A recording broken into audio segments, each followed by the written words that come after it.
Let's watch Odysseus at work in the Cyclops episode. One of his most famous, and most defining, and most winning and losing, and least, all I want to do is go homing adventures. This one will probably go for 3 or 4 shorts. So Odysseus has taken down Troy and begun his return voyage.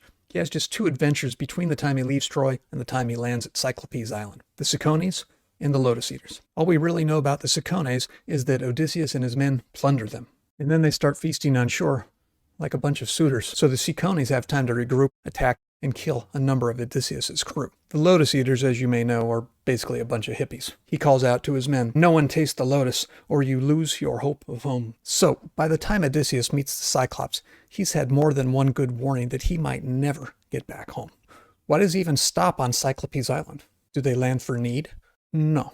Turns out, there's a tiny island just offshore, and it's got all the unprotected goats that a traveling pirate like our boy Odysseus could ever want. Cyclopes can't get there. They're cavemen. They don't know the civilized art of sailing. But then Odysseus sees the rising smoke from Cyclopes Island, and he knows if there's smoke, there's fire. If there's fire, there's probably people. Our boy Odysseus is a people person.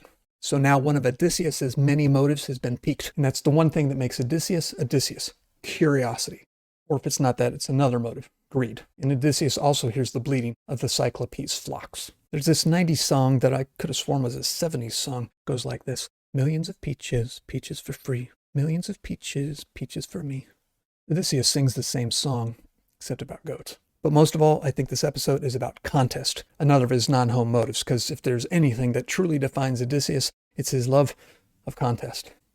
Because as he recounts the story, "A wineskin full I brought along, for in my bones I knew some towering brute would soon be upon us." They make the crossing and find, what luck, a Cyclops cave with no one in it except goats and sheep and cheeses. His men beg him to steal it all and hightail it.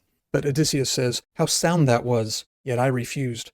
I wished to see the caveman, what he had to offer. No pretty sight it turned out for my friends." Now, pause to consider Odysseus's behavior here. The guy who's called Master Tactician, Master Strategist, his ship already chock full of wine and goats and then cheeses, invades the cave where a giant clearly lives, refuses his men's pleas to leave, and instead we lit a fire, burnt an offering, and took some cheese to eat.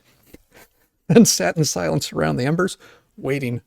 All this right after the Cicones and Lotus Eaters. Is that the way a man behaves if all he wants is to go home? No. That's the way you behave if you're a thrill-seeking lunatic, a Houdini whose blood doesn't start to pump until he's in a straitjacket at the bottom of a water tank. Better keep your eye on this particular guest, Polyphemus.